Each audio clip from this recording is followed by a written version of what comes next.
So we're gonna do what's called a debrief. This is one of the most important things to do.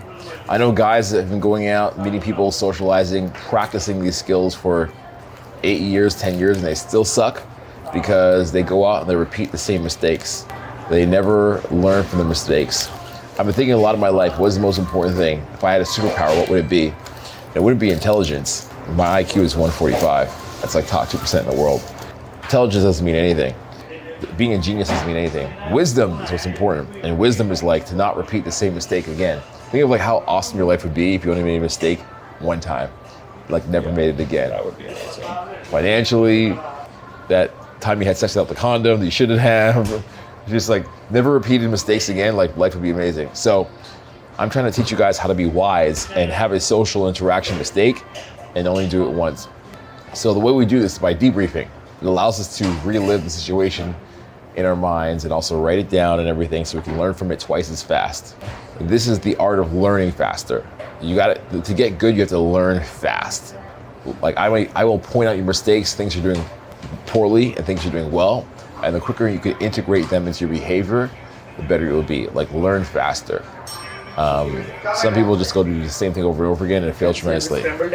So the way that we debrief, I told you the reason of why it's important. That's the first thing. So you know to continue to do it. And people say, well, Madison, you don't debrief anymore. The truth is I still do. Whenever I'm doing video or I'm watching like a little club video or some, back in the day, might have been hidden camera footage, I would go back and watch that. I could learn with Owen. He'd like take the SD card from the camera. We'd go back, he'd like sit on the bed and he'd like review the footage for an hour. Oh, I did this here, I could have did it differently. Oh, I should have said that. It's amazing how much we actually do it. Now, you're not filming your social interactions, but you should at least write down what your social interactions are. I mean, there's 4 ways you can do it, 4 things you can do to learn. The first one is when you just recite the story in chronological order. Because you might say, oh, it was crazy, and I said this, and this other person got jealous, and I don't know what happened, there was a fight. It's like, no, what did you say? What were the cause and the effects? Cause and the effects. If you can figure out more of what you're doing and the reactions that they're getting, you can know to change something you're doing to possibly get a different reaction. Logical. So you want to figure out everything you're doing in chronological order. What happened in your interactions in chronological order. Next thing is, I recommend you write it down.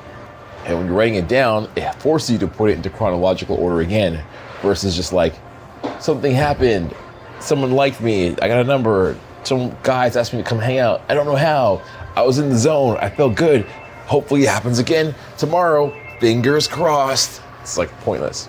You want to like have it systematically and sequentially. This is just the way I think about it as like a nerd, right?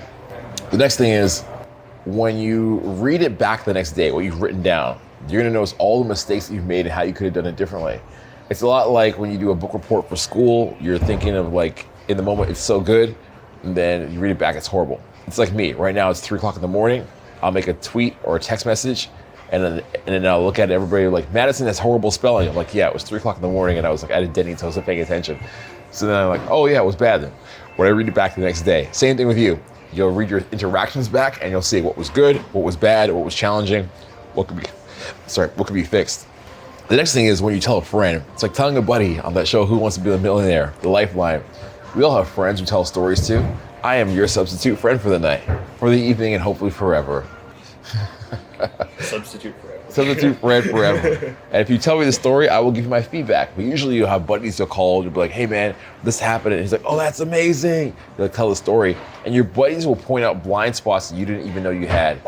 It's a lot like myself, even at my highest level, I still call my friends and I tell them stories. It's kind of weird, they're like, but you're Madison, you already know the answer. I'm like, yeah, I just want to like catch the blind spots.